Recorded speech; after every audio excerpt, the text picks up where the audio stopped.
Hey YouTube, this is my Raw reaction video for this week. Just want to throw it out there. It was announced that WrestleMania 32, April 3rd, 2016 is going to be in Dallas, Texas. I already started a WrestleMania fund so I could go next year because, it's in Texas. I live in Texas. I must go. So I'm saving up so I could go. Hopefully I could go to Access, and then hopefully I could go to the Raw after WrestleMania. So those are my plans. So hopefully it all works out and I'll be able to go.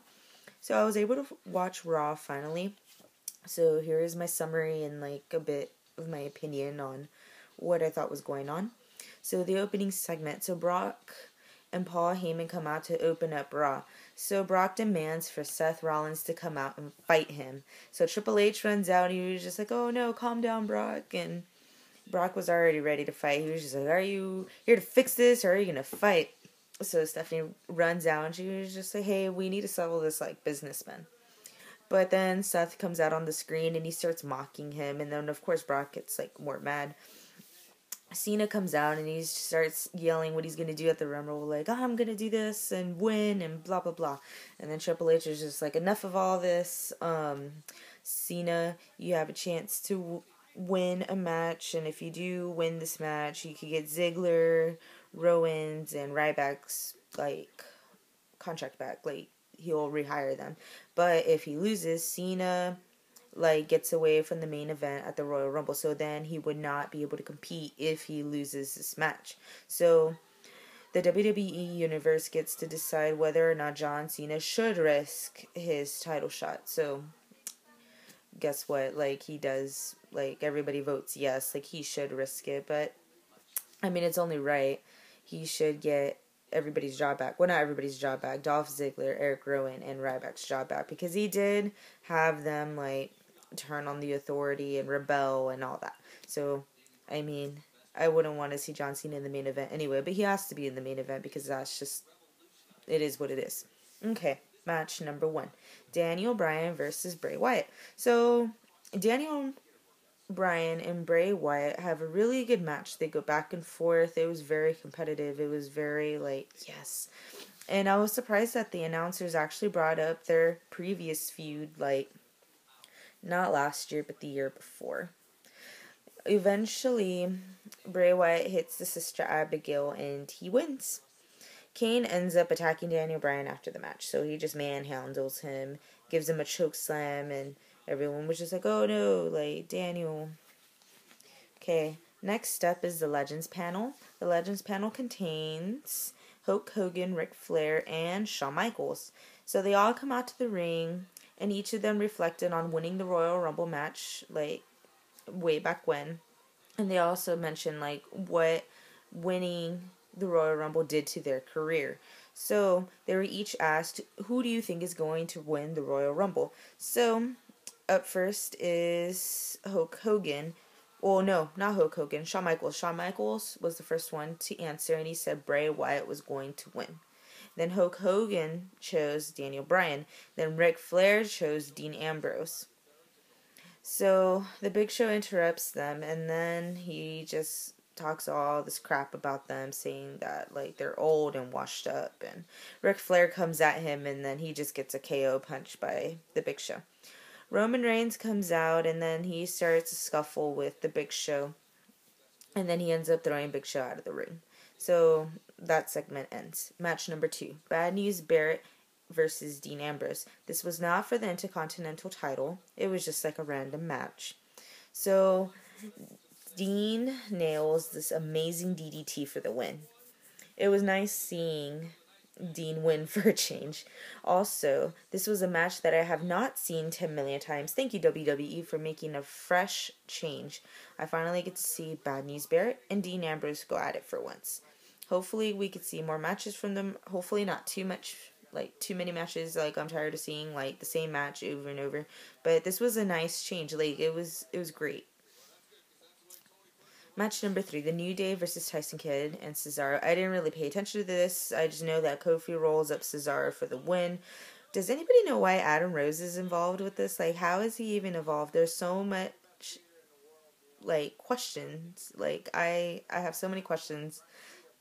I don't understand, like, why, like, he's there and the, like, Exotic Express is there. Like, what ties in Tyson Kidd and Cesaro with Adam Rose?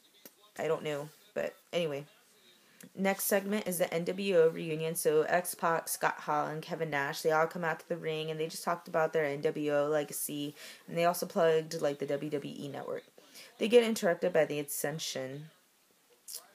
And then they just start trash talking them how they're, like, old and stuff. And then JBL gets up and he's just like, oh, blah, blah, blah. Like, y'all shouldn't be, like, talking so much crap. Like, y'all aren't anybody. And then he takes off his jacket and he has an APA shirt. I totally marked out. So I'm there like, oh my god. And then, like, Farouk comes out and I'm just like, ah.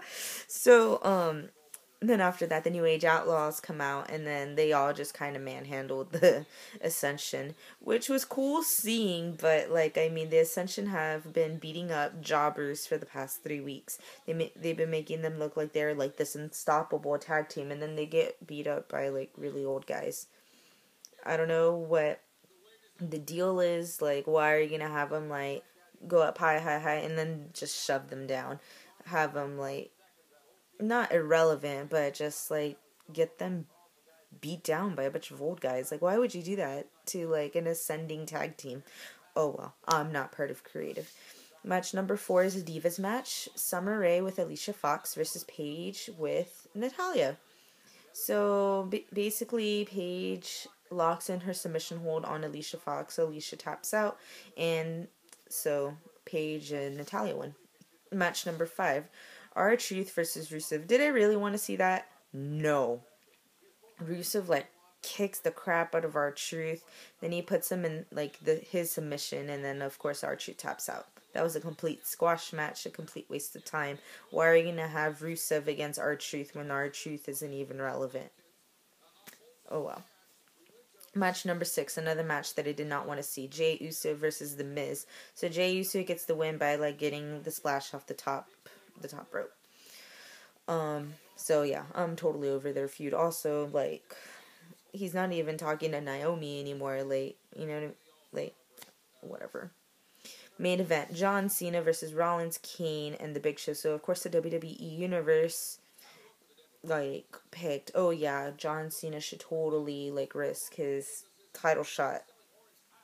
So he gets manhandled for a little bit, but then he starts to fight back, and then he gets the attitude adjustment on Seth Rollins, and then right when he's about to pin him, of course, J&J security interfere, pull him off Seth, and then all of a sudden, like, it kind of, like, flickers, and then you see, like, Sting and the Titantron, and everyone's, like, freaking out, like, ah, and then they cut backstage, and they show Sting, like, walking out towards the stage, and I was just like, oh my god, he's here, and then he walks out, and he does, like, that point thing without his baseball bat.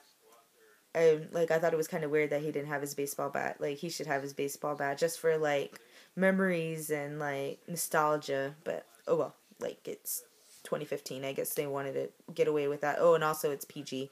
I don't think they want anybody or little kids, like, with baseball bats. Like, oh, like, I'm going to beat you up with a baseball bat. Like, no, this is not what it's about. So Seth Rollins was super, like, distracted. Like, oh, like, Sting. And then John Cena, like, rolls him up for the pin. So Triple H just starts yelling and, like, freaking out. And then Brock Lesnar comes out. And he just starts, like, going crazy, like, animal on, like, people. He, like, starts, like, hitting Seth, and I was just like, oh no, this looks bad. But then, like, he starts beating up, like, the Big Show and Kane, and then he tries to get after, like, Rollins again, and then, like, Rollins gets away, and J&J security, like, they're running up the ramp, and then it just shows Brock, like, real fired up in the ring, which is to build hype for the pay-per-view on Sunday. So hopefully, like, I really hope Seth wins. I'm, like, Team Seth all the way.